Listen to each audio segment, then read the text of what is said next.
from Nelson Mandela Bay to the city of Joburg, where authorities there have just finished spelling out their measures to mitigate the water problems in that city. The Water and Sanitation Minister, Ziniko, met officials from some Joburg municipalities this week over the crisis. You know the taps ran dry. Our reporter Ziniko Mhlaba is at that briefing. Ziniko, good afternoon to you.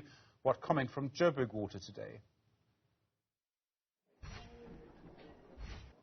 A very good morning to you, Stephen. Yes, we just concluded the media press briefing hosted by Joburg Quota together with the Office of the Executive Mayor, Dada Morera, and of course, the CEO of City Power. So what came out of the meeting, Stephen Hotel, is that yes, there are measures which have been put in place by both City Power and also Joburg Water, and also with the Executive Mayor emphasizing that the city is planning towards investing in refurbishing and also building some entities, some infrastructure that will complement the existing infrastructure of City Power and Johannesburg Water. Well, one of the panelists who was also part of this briefing from the city's perspective is also the MMC, Sesedinyane, who is the councillor and also responsible for environment and infrastructure in the city of Johannesburg. He's going to be speaking to us now just to give us quick insights from the city's perspective. We've got these two entities which today outlined their plans.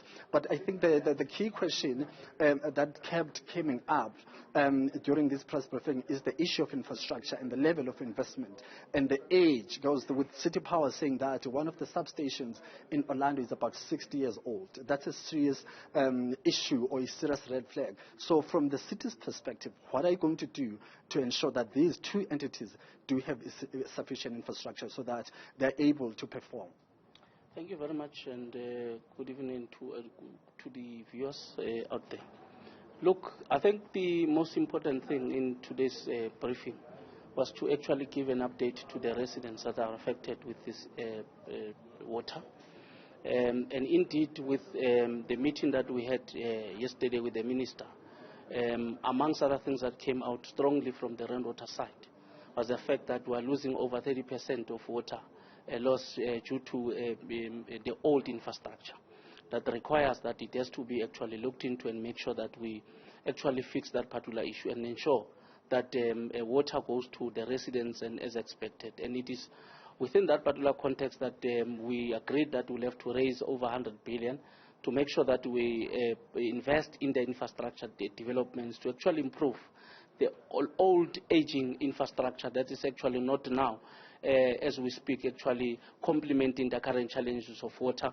And we think it will be very important for us to actually zoom into that and ensure that we put more resources in uplifting that infrastructure development. I mean, you're talking about 100 billion investment. Clearly, it's not in the coffers of the city right now. You still have to go and look for it. So what happens now, between now and that moment when there is money to set up these infrastructure processes? So what are the short-term plans, and how are you going to ensure that the businesses operating in the city of Johannesburg, the students at various tertiary institutions, and also just ordinary South Africans are not affected by this? So what's the current solution now? At the moment, we can confidently confirm that we have actually allocated over 300 million.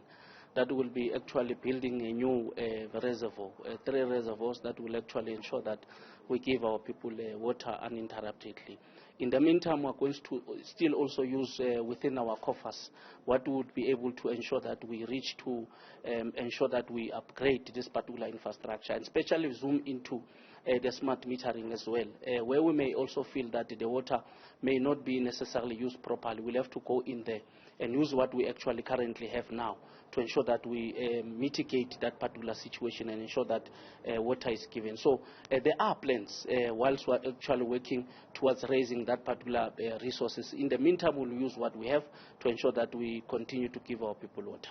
Talk to us about the relations between power failures. I don't want to say load shedding, because what came out of that is that there are power failures which are not related to load shedding. So talk to us about the extent in which these power failures contribute to water cuts, and what have been the conversations between these two entities which are responsible for both of them. City Power is responsible for the power failures, and that failure directly affects the provision of water service to the city of Johannesburg. So what have you been able to establish as the relation and the core of the problem? And what have you been saying to those to ensure that each entity works responsibly? Yeah, I think reality is that water as an entity in itself that actually is of importance is that we have not actually been scheduled for load shedding because we want to give our people water uninterrupted. Until the recently where Eskom actually had challenges, and therefore as a result, rainwater actually started to face get to be affected by load shedding. So as a result, that's why we find ourselves in this particular situation. And coming in with the city power, we felt that because this issue actually affects us as a city of Johannesburg, it is of critical importance that we bring the entity of Joburg city power to also make sure that it somehow mitigate and help in where we may think that Eskom may not necessarily actually come to play or party to in terms of resolving the issue of power failures that ultimately actually creates a problem in giving our people water. So it is for that reason that we bring all these particular entities together to make sure that we mitigate and ensure that water is continuously given to our people without any other form of any interruptions. I mean, there have been losses, MMMC. Yeah. Businesses have lost revenue. People have lost their very valued household equipment and objects. So in terms of monitoring or just evaluating the damage that has been caused by either city power failures and also by the lack of water, have you been even engaging with business bodies just to probe what the extent of their expenses or of losses? And from the city's perspective, are you even considering maybe making sure that there's some payment or there's some form of recourse towards those issues? Look, we have agreed and resolved that from tomorrow morning as early as 7 o'clock, we would be reporting to actually Joburg Quota offices so that we actually zoom into this particular situation and ensure that we actually monitor the improvement of the water levels. In the very same time, we have scheduled a series of meetings with we'll have to meet the community as of tomorrow to actually engage with our community and give them an update as far as this situation is concerned. Once we're done with the community, we'll be going also to meet the business sectors as well that are affected by this power failure, that are affected by this water shedding issue. So we'll be able to have that type of conversation so that we're able to ensure that we've got all civil society coming together to actually work towards ensuring that we improve the current situation. I wouldn't be saying that we will actually be in a position to compensate the losses. We would have loved to do so, but I think we will not have that capacity. So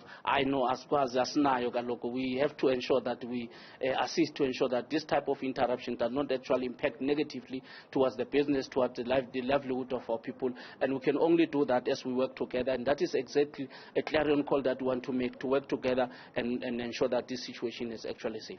Lastly, Councillor Ernest, we have to go. Okay, we get the updates now. We are informed about where the situation is, but for how long? How much of a factor? How long should the residents be expected to be dealing with these water shortages? In terms of what you've been able to see and monitor, is it 3 weeks? Is it an issue that is going to be, part of our lives for the next few years? Is it an issue that can be resolved in very, very soon? So what are we looking at in terms of time frames? Most definitely we can confidently confirm that it's not something that is going to be long, like load shedding. This one is going to be a very short. How short? The short will mean in the next 2 weeks we should have a stable reservoir. We should be able to give our people water, and with this type of a conversation that we want to have, we're hoping to have a conversation with Eskom very soon, so that we also have Eskom coming in on board to actually help us in this particular situation, so that we are able to then avoid this particular situation and allow the reservoir to be actually to recover and be able to give our people uninterrupted. So if we don't have any challenge between now and between 7 days, I can confidently confirm with what we have received, we should be fine. Okay, so we also that was the MC for Infrastructure Environment in the city of Johannesburg, speaking to us just in summary of the key issues that came out of this press briefing. Back to you, Stephen. Ziniko and Mhlaba, thanks very much indeed. That's the latest on the situation regarding the water in Joburg. In a moment,